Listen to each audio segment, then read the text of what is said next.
Maintenant, nous allons voir quand introduire une nouvelle variable lors de l'intégration.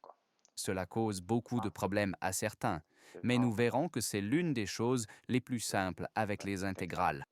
Commençons par écrire une fonction f de x, puis entre parenthèses 3x à la puissance 7 plus x au carré à la puissance 11. Bon, et maintenant, faisons la dérivée au début. Écrivons la dérivée de cette fonction. 11, nous le mettons devant la parenthèse, je recopie 3x à la puissance 7 plus x au carré. Ici, dans l'exposant, nous soustrayons maintenant 1 et j'obtiens 10. Ensuite, je dois encore dériver ce qui est entre parenthèses, c'est-à-dire 21x à la puissance 6, puis je porte le 2 en avant, n'est-ce pas? Ceci est 2x. Non, et que se passe-t-il si je veux maintenant intégrer cela? C'est-à-dire, je vais écrire l'intégrale comme ceci dx, et maintenant je vais copier cela pour ne pas tout réécrire. Je copie cela ici en bas. Et qu'est-ce que c'est maintenant l'intégrale? L'intégrale me demande quelle était la fonction initiale. C'est-à-dire, quand nous traitons une intégrale, nous voulons savoir quelle était la fonction au début, avant que nous l'ayons dérivée. Et que pouvons-nous voir ici? Ici, nous pouvons voir que nous avons maintenant une fonction composée, n'est-ce pas? Ceci est une fonction, disons g de x. Ceci est sa dérivée, n'est-ce pas? C'est pourquoi nous avons fait cela auparavant, et nous pouvons voir, n'est-ce pas? Ceci est la fonction g de x, et ceci est la dérivée de cette fonction. Et lorsque vous rencontrez une situation où vous voyez que vous avez une fonction et qu'une autre fonction est sa dérivée, vous pouvez alors introduire une nouvelle variable.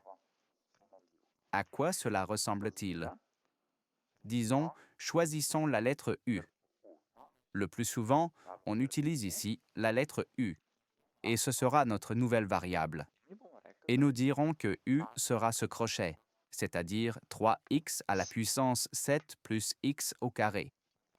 Ensuite, nous faisons la dérivée de cette fonction, c'est-à-dire nous faisons 2. Vous devez vous souvenir de ces notations, c'est-à-dire U et 2.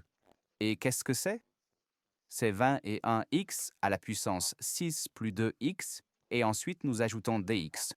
Ou alors, je vais faire comme ça. Je vais le marquer avec une autre couleur pour que nous sachions que nous devons le copier ou l'ajouter. Et maintenant, nous mettons en évidence dx. Nous verrons tout de suite pourquoi nous faisons cela. C'est-à-dire, si nous mettons en évidence dx, nous obtenons du divisé par 21x à la puissance 6 plus 2x. Car maintenant, nous allons écrire notre intégrale avec nos nouveaux symboles. Donc, nous avons au début une intégrale, puis nous avons 11, et notre u est ceci à l'intérieur des parenthèses, c'est-à-dire que nous avons u à la puissance 10. Et maintenant, je fais tout exprès en couleur pour que nous voyions quels termes se remplacent.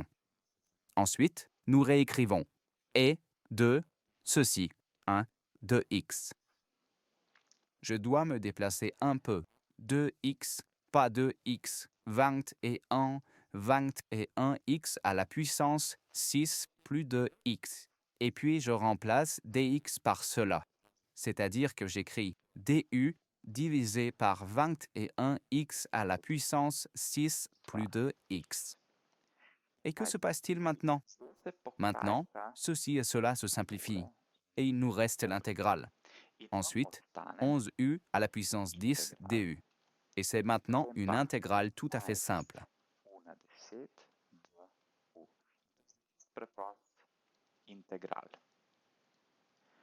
Si nous intégrons cela, nous obtenons 11.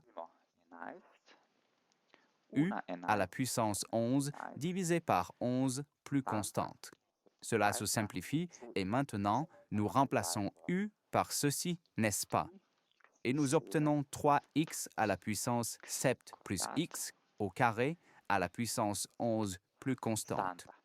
Et maintenant, si nous regardons ce que nous avions au début, n'est-ce pas 3x à la puissance 7 plus x au carré à la puissance 11? Et c'est exactement cette fonction que nous avons.